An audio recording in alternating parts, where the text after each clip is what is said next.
You're listening to a Brain Stew Fresh Fright Review.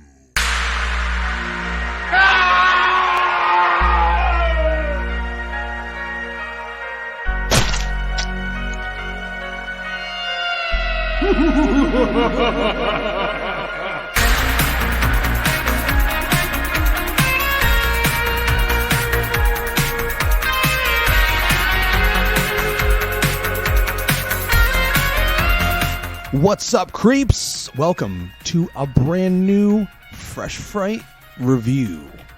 It's your favorite horror podcast.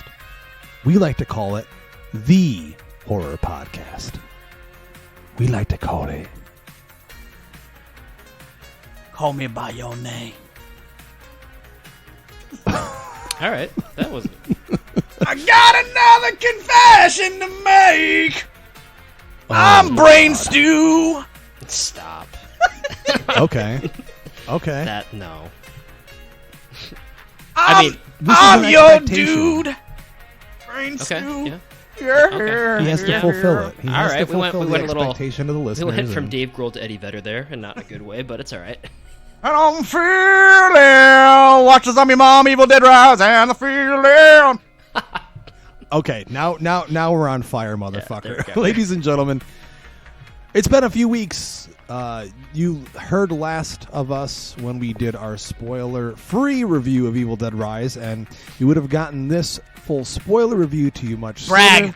But, Brag. I was on a trip to CinemaCon, which I talked about in the first episode of Keaton Cast, which is currently an exclusive on our Patreon. So if you have not listened to that yet, go check that out.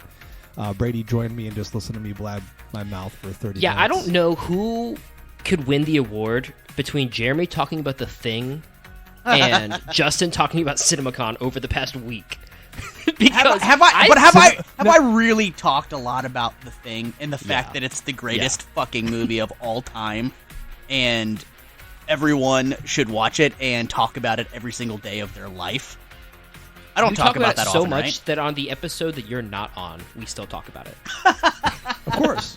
Every time that he's not on, we have to mention it, or else people will get pissed that we don't mention the thing. Last time Jarrod was like, "Hey, before we log off, just remember, you guys ever watch The Thing?" It's like, Yeah, I mean, like, you could watch whatever is happening in theaters right now, or you could watch a film about some gentlemen that are at an Antarctic research facility where they see a dog being chased by a helicopter. And this is not just any ordinary dog.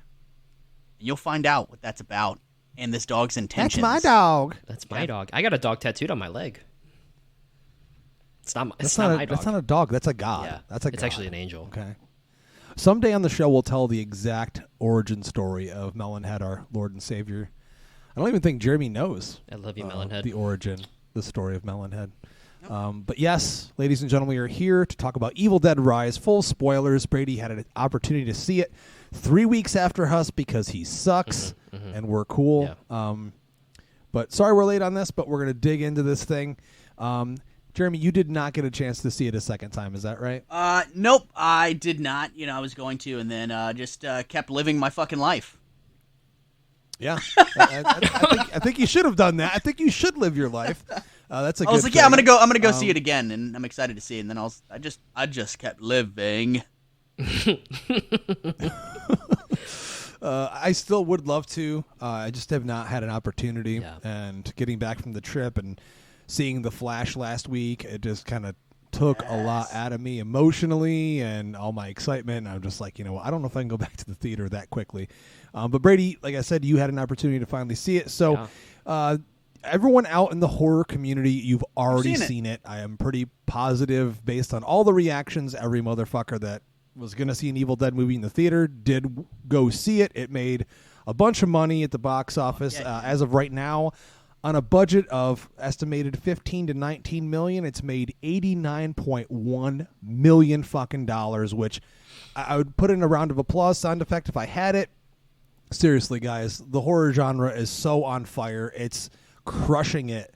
Yeah, until David Gordon Blue's fucking Exorcist Believer comes out. Jesus Christ. It's still going to make money. I fucking know. It's still going to make money. I was not there for the CinemaCon presentation of that movie, but there was plenty of talk about it and what it was.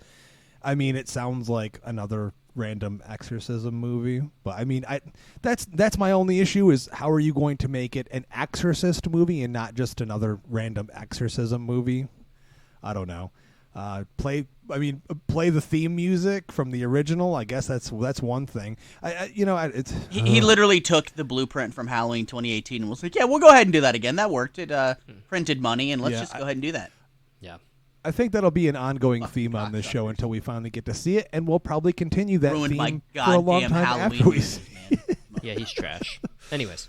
Oh, God. No, he's not trash. He's fucking fantastic in comedy. Righteous Gemstones is one of the funniest goddamn TV shows of all time. I think this we've isn't a comedy accomplished. podcast, is it, Jeremy? That's true. Listen, so on this I think we've podcast, accomplished. I'm gonna bring, dude. It ruined. If I had to trash or treasure David Gordon Green's horror career, it'd be trashed. Sorry, 100%. He made one really good movie that I really love, and I can say Halloween that, 2018. So. Yeah. We've been there. We've done that. I know. I have to bring it up anytime I can because I'm still hurt. I am fucking hurt. I'm offended still. It's all right, Jeremy. We're here for you. The moment I start to forget, you have to bring it up again. I'm hurt. I wake up in the middle of the night and I'm like, I'm thirsty. I hate Halloween Kills and Halloween Ends. Fuck. Start punching your pillow. And you're hurting me in the process. See, Brady is he ignores it. He doesn't care. For me, it'll keep me up at night thinking about it. Like we're connected. You don't know my life. You don't know my struggles. Yeah, don't you fucking ever assume. I know your life. Don't you assume I know that you know life. what keeps me up at night and what doesn't keep me up at night? I do because I look like fucking Corey Cunningham. Okay, you think I like living with that? You think you're I the like one that wants to grow your hair out longer. You already knew. Now you're growing it out longer to look like Corey Cunningham. What are you going to be, Corey fucking Cunningham for Halloween this year? Robo Myers. Nobody can tell me I can't. Are you going to be faux Mike? Jesus Christ! Oh my God! You did it to yourself. That fucking got me. Anyways, I'm dying here. Yes. So, ladies and gentlemen, you've already seen the movie, but as we do, it is customary on this show to tell you the basic synopsis of the movie before we discuss it. Brady, it is your job to do that, so why don't you let our listeners know what Evil Dead Rise is all about? Yeah, so Evil Dead Rise, Beth and Ellie are two sisters who have grown apart in their adulthood, and one night Beth surprises Ellie and her kids, Danny, Bridget, and Cassie, and stops by unexpectedly. Their reunion is then cut short when aspiring DJ Danny stumbles upon some very old records and one gnarly-looking book. And after playing the records, an evil is unleashed upon the family and everyone else in their crammed apartment complex. Pretty good? Yeah, but I thought that was pretty good. I've got a evil hijinks ensue. I've got a better synopsis. Oh, boy. Oh, God. Zombie mom in limited location. That's my synopsis. Oh, that was it? for I mean, succinct. Zombie mom. Okay. Zombie mom. Straight to the point, yeah. The image checks out for sure. Yeah. Crammed location, yeah. It didn't look like they were very livable. Actually, they had a pretty big apartment. Yeah. Listen, and not only was it big, but they tried to make it look run down, and as I said in our spoiler-free, it's beautiful. Yeah. It's like a super beautiful historic building, and they had so much space, and based upon the kid's record collection and his setup, they weren't poor. Now, I know she's a tattoo artist. We don't know if she was necessarily a struggling tattoo artist. We just know that her husband left her. This is their attempt at trying to do E.T. meets Evil Dead in a way, where, you know, they're on their own. But seriously, look at the kid's record collection. If they were really hurting, the mom would be like, dude, fucking sell that shit right now. Vinyl is not cheap. It's expensive. Yeah. Well, she saw, I mean, that's where all the child support money was going, just to those vinyls. Yeah. I'm telling you, the dad ditched out. The dad ditched out, so he's like, hey, son, I'm going to buy you all this shit to occupy your time in the fact that I'm just leaving you and my whole family. You're going to need therapy, but we can't afford it yet, so I'm going to get you vinyls instead. Mm-hmm. I mean, Brady's the expert with deadbeat dads. Is that what they do? Do they buy you stuff to make you feel better? Some of them. Some just don't ever say anything. Does it work, though? Some return your mail. Some send it back when you're like 6 years old and trying to send a letter, be like, I miss you, Dad. And it just bloop, return to sender. Return to This shit sender. says to dad. I don't know who that is. I'm sending He's that like, back. that ain't me anymore, bud. Yeah, so we can do an episode on my deadbeat dads. That's cool. No, but you know what, Brady, you were the one to most recently watch the movie rather for the first time. We know your history and how you view the Evil Dead franchise for the most part. Piece of shit. It's a very we know that I hate specific, Evil Dead too? strange Yeah. viewpoint that I don't think anyone in the entire world would ever agree with. But what were your initial thoughts, and how did you feel going in? What were your expectations? Yeah, I mean, going into it, I was pretty excited for it. I think I can speak for all of us on this pod where we say we loved 2013's Evil Dead. Think it's masterpiece. Think it's great. Masterpiece. Yes. So I, haven't been burned necessarily by this series as I have been with other franchises. So I was excited, and I liked that they were bringing Evil Dead into a different setting and following characters. We can get more into my review later, but different characters than Ash or a core group of friends that resemble the same ones from the original franchise. So aside from a few minor issues I had with the movie, I came into the theater very pleased with it. I think that Lee Cronin did what I personally expected to see with like any new additions to a horror franchise or IPs. I think that he nailed it in terms of atmospheric horror with this industrial, gloomy, claustrophobic apartment complex setting that still manages to be a believable enough setting for the movie. Because at no point was I thinking, okay, there's no way that this could happen here. There are other flaws with the movie, sure, but I was like, location works for me.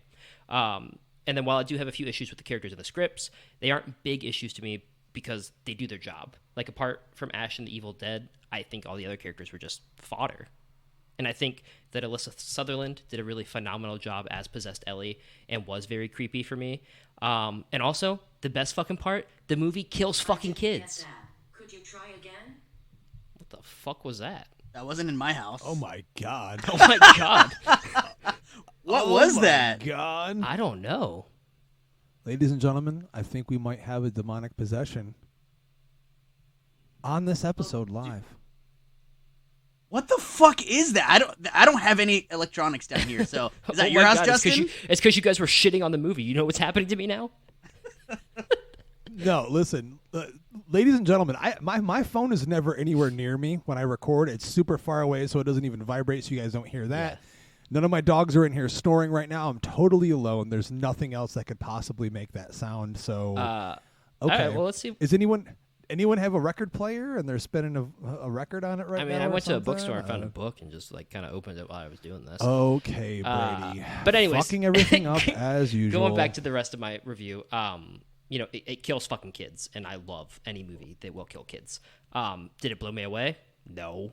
But it entertained me, and it made me grimace and feel uneasy with its horror, and that's all I need from an Evil Dead movie to enjoy it. So, I mean, but you nailed it on the head, incidentally, I feel like, by saying that it was what you expected to see in an Evil Dead movie, which is why in the spoiler-free episode, I called it Paint by Numbers Evil Dead. Because they literally were just like, well, what's everything that's worked traditionally in this franchise? Okay, let's have a checklist. And we go boom, boom, boom, boom, boom. And that's kind of what they did. And yeah, you changed the location to an apartment complex. But honestly, they kept it still so limited. Where, like, when you think about the original Evil Dead movies, right? Like, there was the woods. There was the trip in the car. There was, them trying to escape and going to a bridge, and the bridge is gone. Like, you still had a few locations outside of just inside of a cabin, right? Well, Evil Dead Rise, it's the same fucking thing, where it's like, okay, you get a couple shots of outside of the apartment complex. You get the garage, you get the elevator, you get the hallway, and you get the interior of the apartment. To where it's like, okay, there are multiple levels of this apartment complex. There's hundreds of people living inside of this apartment building, and that's all you gave us? Like, I was excited at the prospect of a full-scale, deadite, fucked up apartment complex, like, chaotic thing. And I feel like that's not what we got, and you might as well have kept the film in a cabin in the woods, because essentially it was the exact same thing. You didn't do anything with the setting, I feel like. The elevators and the parking garage are realistically the only things that I was like, okay, I mean, at least that was cool, but I feel like they could have done so much more. And when they announced Evil Dead Rise and the location of it, of course, everybody was like, oh, cool, it's like Demons 2. But fuck, Demons 2, man. Like, that's how you do it. Like, if you're going to go big and set your movie inside of an apartment high-rise, fucking do it. Don't just, well, we'll do these 3 or 4 little locations within the building, and that's it. And then I'm going to go on mine. I'm going to say my piece. Go! I'm going. All right, because now I'm fucking feeling it. I'm going to go. So, then you have a building, like I said, with hundreds of people, and you really only give us 4 other characters? And then, to be fair, they did mention that everybody had to move out, and that they only had until the end of the month. Why? So they could have all just moved out. Why? Doesn't that defeat the purpose of having them in a massive apartment complex? Exactly. And so I'm like, well, okay, so you're in the fucking building with still way more people. And I'll give you that, Brady. But there's still way more people living in there. And yet you only give us 4 other characters? And then those characters were kind of interesting. And then I'm going to, obviously this is a spoiler review, so spoilers, motherfuckers. They die. They instantly kill them. Most of them off camera.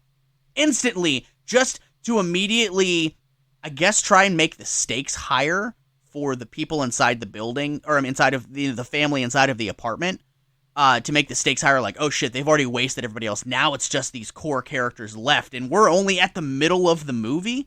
Maybe not even the middle of the movie. It's kind of like beginning of the second act.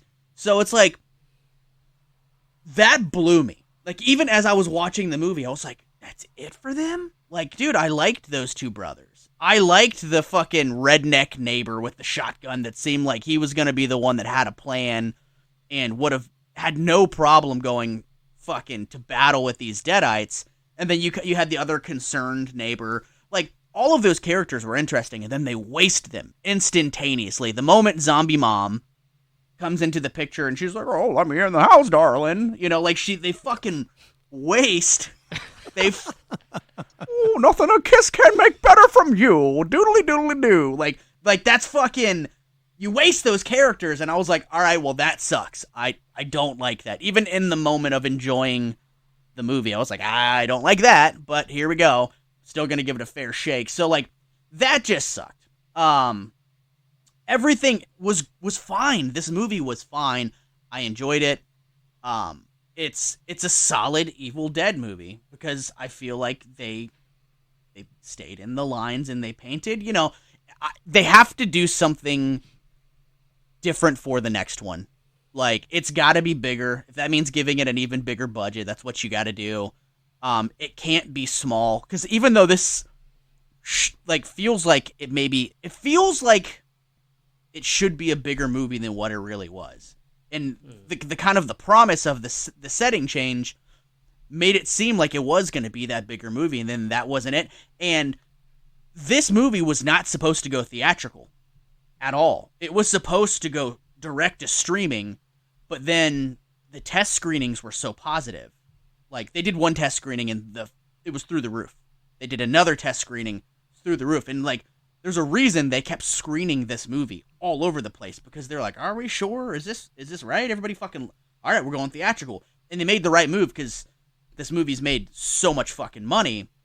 So I don't know if that's why they kept it smaller, because initially it was supposed to go streaming. But either way, Evil Dead is a beloved franchise. So whatever they do next, which, of course, like we said in the spoiler-free review, it's supposed to be that the original Evil Dead trilogy and Evil Dead 2013 are all connected to this new film. All of the films are connected because it's different Necronomicons in the different franchises, or, the different iterations of Evil Dead. So apparently their plan is for the next one to bring Ash back, to bring Mia back, and have the surviving character from this film to come back, and it's supposed to be like an epic team up. So the only thing that I can think of is like, okay, like the film ends with the evil like being out there. It's out in the world now. It ends with it still being out there. There was no happy storybook ending like, oh, okay, well, they stopped it. It's like, no, it's still out there. So yeah. You know, maybe they're gonna, you know, each have their Necronomicons, and they're gonna be trying to stop the Deadites uprising. And that sounds fucking rad to me.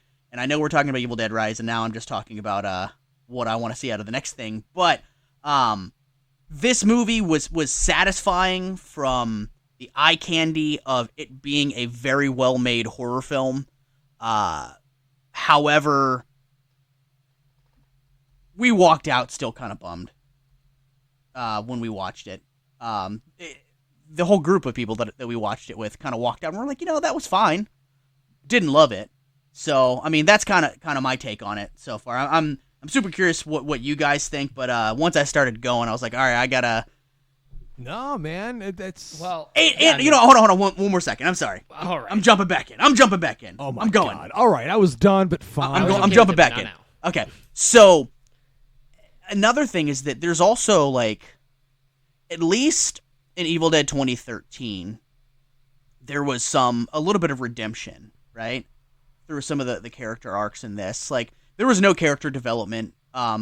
They gave just enough that they wanted you to invest in this emotionally, but not fully. You know what I mean? Like with Evil Dead 2013, I feel like they were like, hey, we don't want to tell just another, you know, storybook Evil Dead movie where it's like everything that you come to expect. Like, we want to put some heart and some soul and some struggles of like addiction and family and different things in here.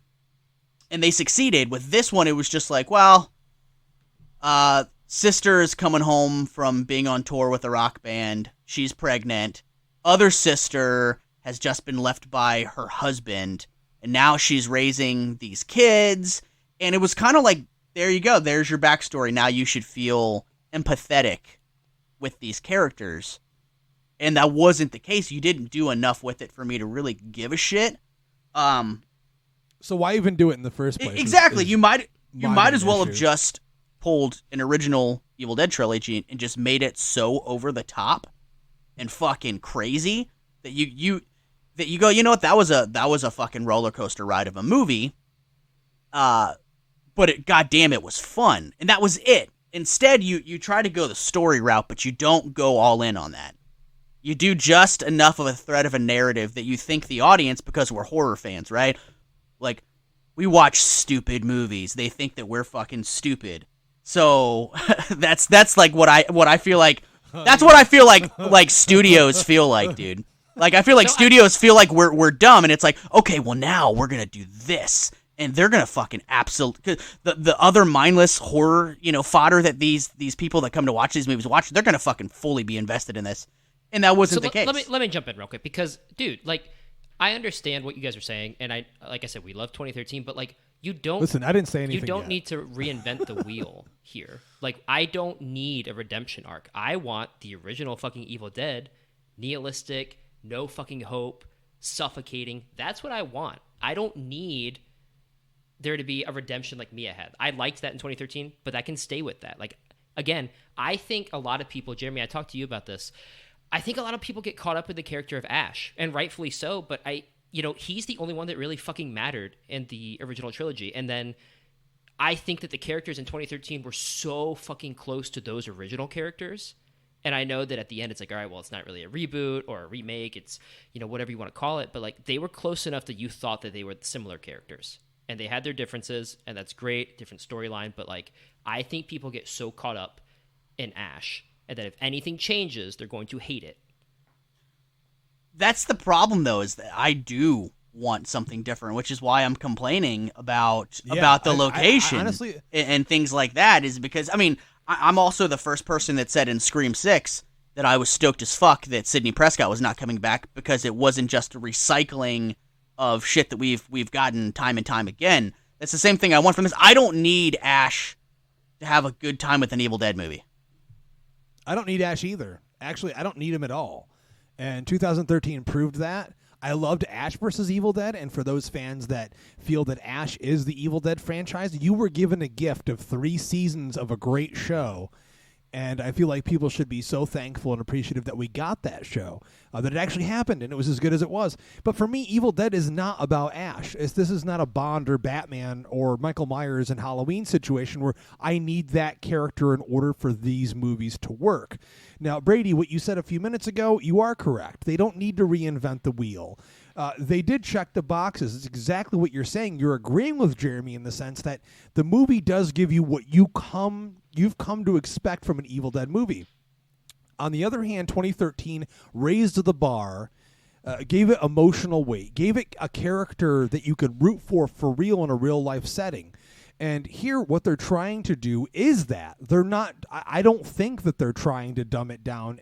They're just not doing a good enough job with the material and the characters. That's why the movie does not fully succeed. We have Lily Sullivan, and she's brilliant as this character, Beth, who is the sister who, I guess we find out in the opening introduction to her character that she's pregnant. And she finds out in a dingy bathroom at a venue. There's no shittier place than that to find out you're pregnant. And I agree with you as well, Brady, that Alyssa Sutherland, this is going to go down in horror history as one of the great modern horror performances. She's brilliant as Ellie, both before and after she turns. And there's a lot of great things about those characters. The issue is you're presenting something to the audience in which we're expected to just fall into and connect with these characters, but you don't do enough with the material that's on paper and then present it to the audience in a visual manner. That's the issue. They're not hammering at home, so why do it in the first place at all? It feels like we're being tricked. It feels like it's cheap. It feels like he felt like maybe I don't need to develop those characters anymore. They'll just fall in line with what they expect from these movies, and it's going to be acceptable, and they'll cheer, and they'll love it, and that's fine. And in my opinion, that's bullshit. I think that's bad filmmaking. Now, I think Lee Cronin did a journeyman's job, a fantastic job with the movie overall. I think there's a lot to like in what he did. But if you're going to try to present us with compelling characters that we're supposed to connect with on a deep emotional level, then fucking do it. Don't half-ass it. Don't give me a character that's half of the way developed and then let go of it. All right, all the blood and guts is happening now, so you can stop caring. And I know a lot of people came out after me specifically is saying that the character of Cassie, played by Nell Fisher, the little girl, was that character that, she's great in the movie, but I didn't feel all that large of a connection from that character. And I should have, and that's my point. And I've got young daughters, man, and even still, I wasn't like, oh man, I hope nothing happens to her. They didn't develop her enough for me to have any sort of connection for me to want this character to be protected. My main point of view on this is it okay then? So are we saying it's okay to half-ass character development based on your script, which on paper it seems like you were trying to write something that was character-driven and also an Evil Dead movie? You can see where they were trying to go with it. That's why it was so frustrating for me, because it only gets halfway there. It never gets all the way there. And I dare say this. Everyone on film Twitter and horror Twitter is saying, it's so bloody. It's bloodier than 2013. Get the fuck out of here. Are you fucking kidding me? No, it's nowhere near as visceral, nowhere near as brutal, nowhere near as terrifying even as that movie at all. Yes, it has its moments. It's got blood and it's got some gore, and it's there in spades, but it's nowhere near that. And also, I'm just going to say it, the cheese grater, lackluster. Absolutely. And but what's so strange about this movie, guys, is that even though I say all these things that I dislike about it, it still was so insanely entertaining, and there were so many moments that I was like, oh, that was fucking rad, that it was still enough for me to be like, I did not hate it. I still enjoy it, but I can see where I thought it was going to go and what I thought it was going to be, and it wasn't that, because I feel like they just didn't land it. And that is what frustrates me.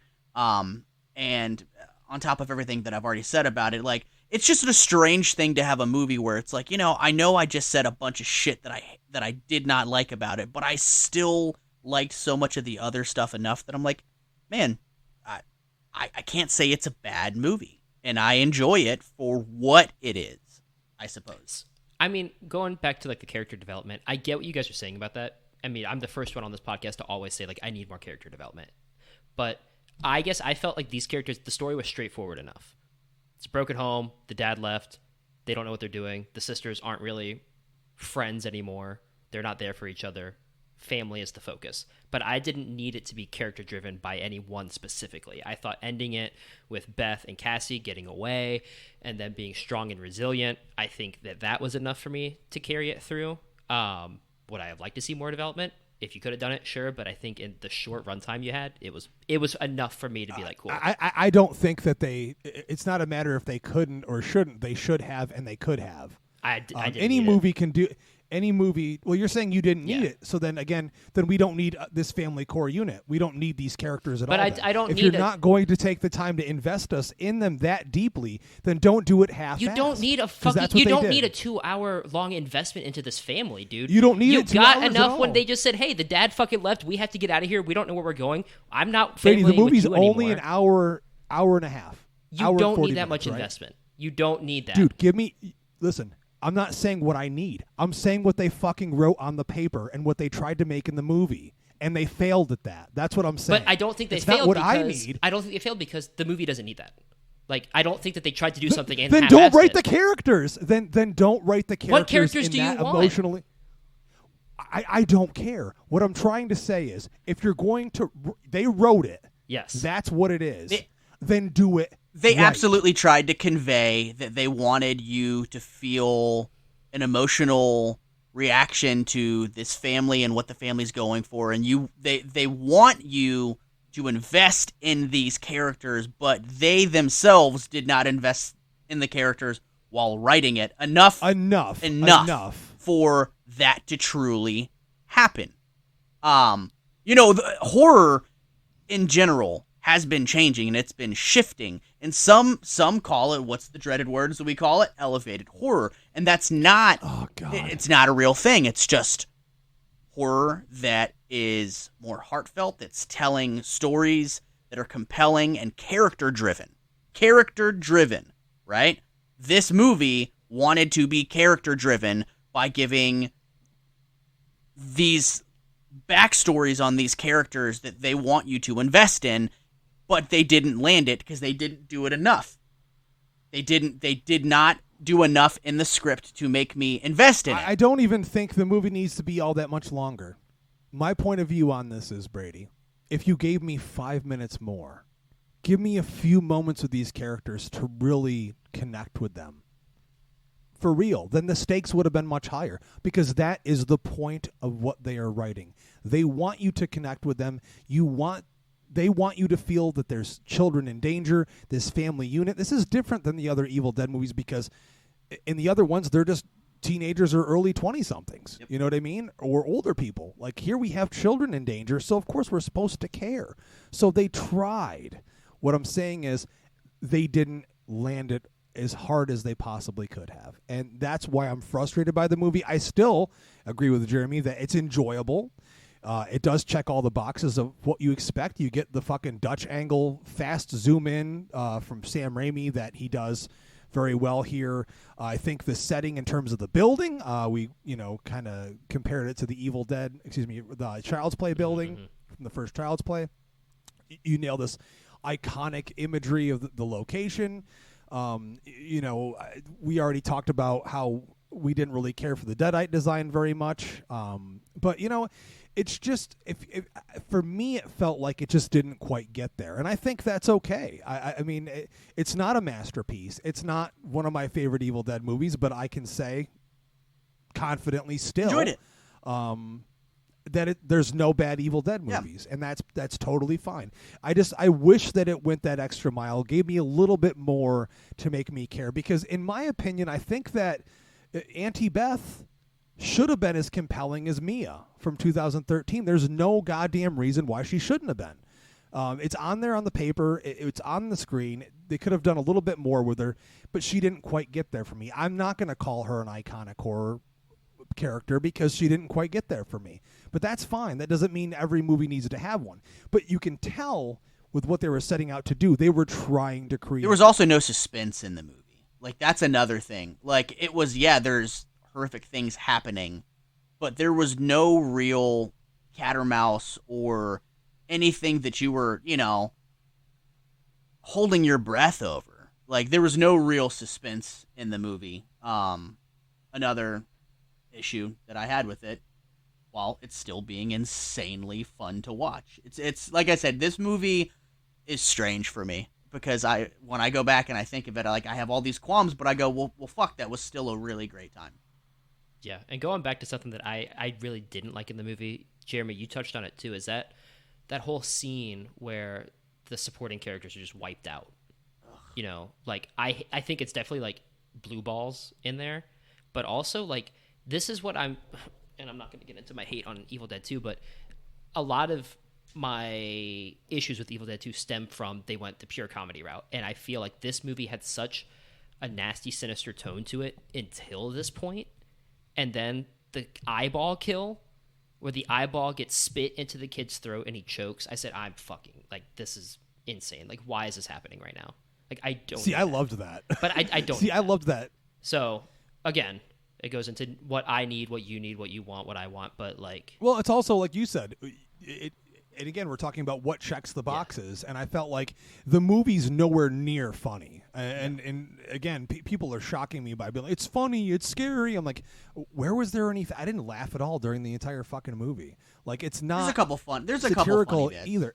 Yeah, but it's not satirical in the sense of like what Evil Dead 2 is, or not even laugh out loud funny like Army of Darkness.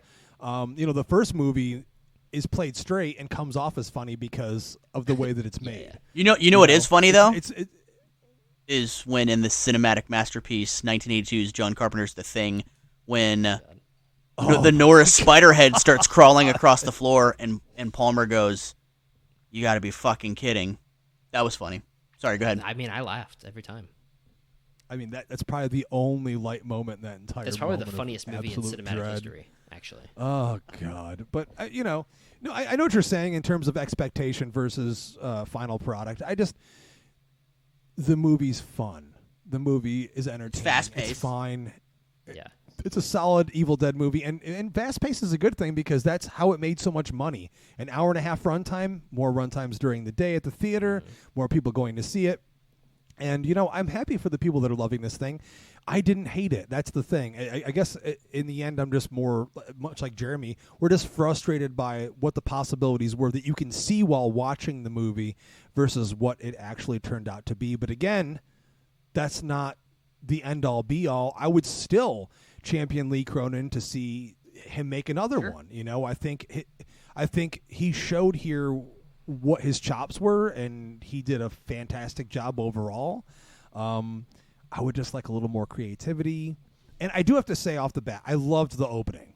I loved that we didn't really know where we were, what was going on.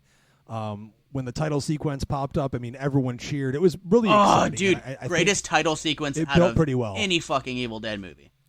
Yeah, I probably agree with that. Even though I have to say the opening of 2013 is mean, terrifying, brutal. And, But dude, the fucking the film logo rising up above the water in the background with the chick levitating over the water. Holy fucking shit! It's like, dude, make that a painting. Like, I want to own that painting. Holy shit! You know what else really did it for me was when Danny finds the book under the bank.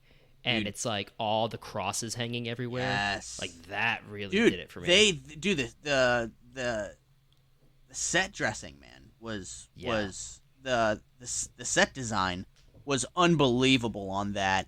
And you definitely felt it when he went down there with some of the ominous score and how they decorated the set. It was just, dude, super, super creepy. I definitely dug that too. And I did love that they put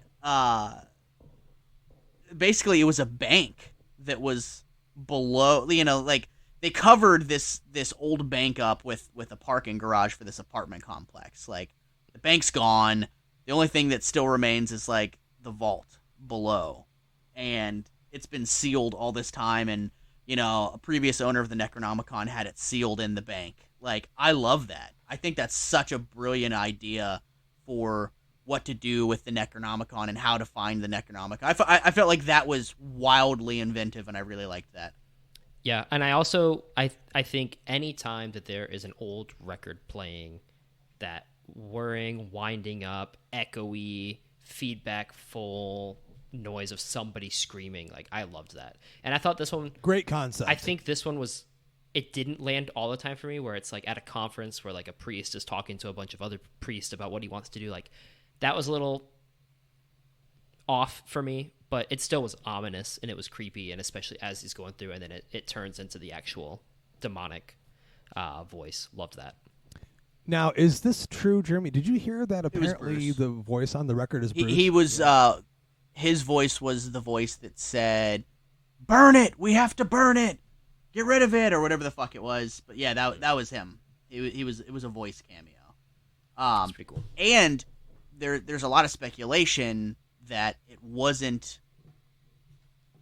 wasn't portraying another character. That there's people in theories that suggest that was actually Ash.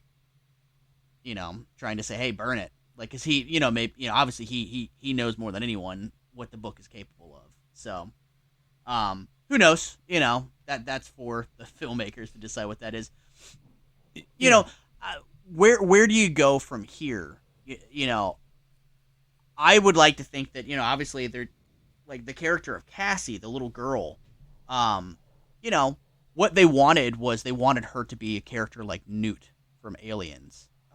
Again, didn't resonate with me like how Newt does in Aliens, but I think it would be cool in the next one if, obviously the Deadites are out in the world and they're fucking shit up. If, it's been several years and now she's a little bit older and you can make her that badass, still have her have Staphany, stuff like that. I feel like would be cool for the next film.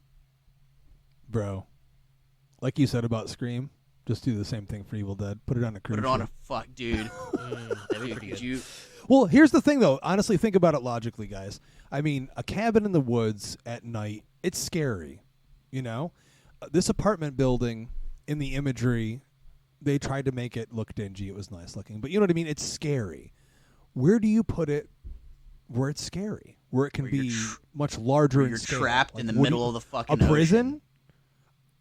A prison, or All right, picture like this. on I got it. a. I got it. Hit me. All right, let's hear it. Give it to me. You're an 8-year-old child. Give it to me, baby. The electricity in your house goes out. You start walking back to your room, and this demon comes down the stairs, and it's just your naked fucking dad. And his dick fucking slapping you in the forehead. Just like that. Just like that. Sounds like Fap! throwing baloney at a wall. Fap! I think that's how you make it scary. I personally would find that terrifying. Fap! But no, you're right. I mean, I would like to see it, like, if you're gonna go the isolated enclosed route instead of an apartment complex, you could do the cruise ship and then have more fodder, like Jeremy, you were saying you wanted from this apartment. Cruise ship, like, there's no getting out. I wanted it too. I mean, I think a lot of people, if you're gonna have more characters, that's what we want to see. We haven't seen that. I mean, Ash vs. Evil Dead did it in a cool way, where you see lots of people getting offed at the same time. It would just be cool to see a larger scale environment where these Deadites can go crazy and it's not so condensed into one small location. Yeah. I mean, I get what they were trying to do in making it claustrophobic. I assume that it worked for some people. For me, it didn't necessarily work all that well. But you know what? Getting into final thoughts and getting to our treasure it, I agree with a lot of what both of you said. The movie does a good job. It's a good movie. And I think for some people, that's all it really needs to be.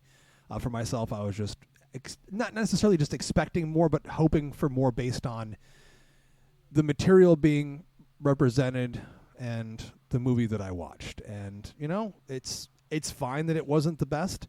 I think it's a great start. I'd still love to see Lee Cronin do more of these movies or more horror movies in general. And the key thing is, guys, I'm just happy to see this franchise back in theaters and fucking balling it at the box office, destroying it. And it's just better for horror overall. It's just great to be a horror fan right now. So, I mean, overall, I got to kick it and say I'm going to treasure this thing, even though it wasn't the best Evil Dead movie or my favorite Evil Dead movie or the most memorable. It did check the boxes, and it did a valiant effort. So that's it for my thoughts on that. Brady, we'll head over to you for your final thoughts and trash it or treasure it. Yeah, you know, like I said, this movie has its flaws, and Jeremy, I think that you did a really good job of summing them all up. When I talked for 5 minutes straight, sorry about that. Yeah. But no, I mean, you're right. Like, there are things missing from this movie, and if you're not looking for a paint-by-numbers Evil Dead movie, then it's probably going to upset you like it did for you guys, frustrated you. Going into an Evil Dead movie, I just want really a paint-by-numbers movie. And when I get something like Boo you. When I get something like 2013 that is different, it's very exciting, but I don't go into it expecting that, you know? Like, that was such a breath of fresh air. That was such a surprise to me when I saw that. And so this one, I didn't say I wanted another 2013. I wanted to check the boxes. And for me, it did that. The development, I think that they did a fine job. I didn't feel cheated out of it. I felt like they presented this family, they presented, their troubles that they were going through, and then sent them on their way. That being said, is it my favorite Evil Dead movie? No. I'd probably put it as my third favorite Evil Dead movie. But yeah, I gotta treasure it. I will not go see it again in theaters, but I'll watch it when it's out and it's streaming. Like, it is fun and it is gory, and so I don't have enough issues wrong with it where I'm gonna say I'm not gonna watch it again. Jeremy? Yeah, I mean, I'm stoked that this movie exists. Unlike Halloween Kills and Halloween Ends. Fuck those movies, okay, guys? Fuck those goddamn movies. I'm gonna circle back to that any fucking chance I get. You hear me, fucking David Gordon Blue, motherfucker? David Gordon Blue. Fucking Michael Myers jizzing in a sewer, fucking idiot. So. I mean. So. I mean, we should just officially rename the podcast "We Hate Halloween Kills and Halloween Ends." David Gordon Green sucks. But in David Gordon parentheses, Green sucks in horror. podcast. Yeah, exactly. You're great in comedy. Underneath, yeah, you're great in comedy. I mean, I'm stoked that this movie exists, and I'm even more excited that they've come out and said, "Hey, you're not going to have to wait another 10 years for a sequel. We're hoping to put, some Evil Dead movies together, 2 and 3 years apart from each other." So that's really exciting because it's got the core creative team that have been behind all of them. You've got Rob Tapper, you've got Sam Raimi, you've got Bruce Campbell, and they're still, steering this ship and have their hands creatively involved. And that's why I feel like we are getting quality control. It's not like some of the other, beloved franchises that have there's been passing of hands of the franchise. This one has been spearheaded from the people who have been there since day one that created this thing. So that's awesome, and I'm very excited to hear that we're gonna continue getting Evil Dead movies for years to come. And I'm glad that it's slaying at the box office. It just means that it's gonna make studio heads more confident in greenlighting more horror films because they're gonna go, hey, horror is making money at the box office, like hand over fist. So let's get more. So and just also, take a chance on Salem's Lot. Also, I'm telling Jeremy, you, take a chance on Salem's Lot. Horror's making money. Just let it flop, okay? Just give me the movie. Okay, we all know how much you want Salem's Lot, but what I was going to say, as I rudely cut off Jeremy, is that this studio particularly that owned the rights to Nightmare on Elm Street, which you explained to me they no longer do, but this will show them, like, this is what we need next. Like, this needs to happen. Yeah. Oh, yeah. We need a Nightmare on Elm Street movie, and I'm hoping that all of these other franchises making shitloads of money will finally open the eyes to somebody to be like, we're going to finally do it. Yeah. So. Hoping. So, I mean, I still had a really good time with this. Again, there were parts in the movie that I was like, well, did not like that. but there were other parts that I was like, man, this is fucking awesome. When all the Deadites fucking joined like a transformer of fucking Deadites at the end, that was fantastic. I love that. I love that. I think that was cool. I feel like it could have been shot a little bit better maybe at the end. But they didn't go digital on it, so I respect it either way. Dude, it was such a fun ride despite not being a home run. So I'm going to treasure this movie because I am going to watch it probably a lot, man. You know, because it's a solid horror film, but it could have been a fucking masterpiece. And that's it for this episode, our Fresh Fright spoiler-filled review of Evil Dead Rise. Let us know what you thought of the movie in the comment section of the post you're seeing this episode on. If you like what you're hearing, if you love what you're hearing, if you think Brady's take is shit every single week and you want to tell him so, or you want to talk about his mic volume, which we recently got an iTunes review about, we heard you on that. Leave us a review on iTunes, or you can do a star review on Spotify.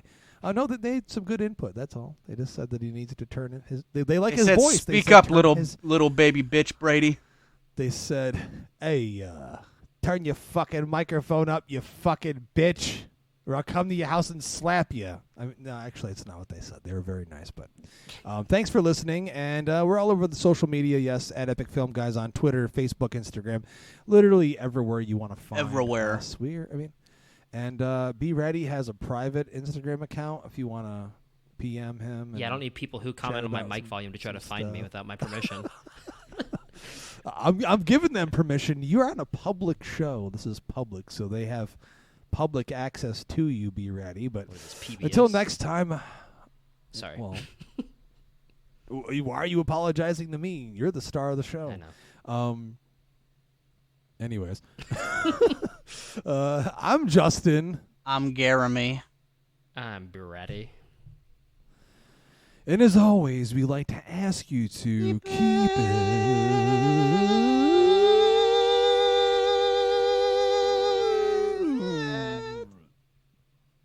creepy. Break you!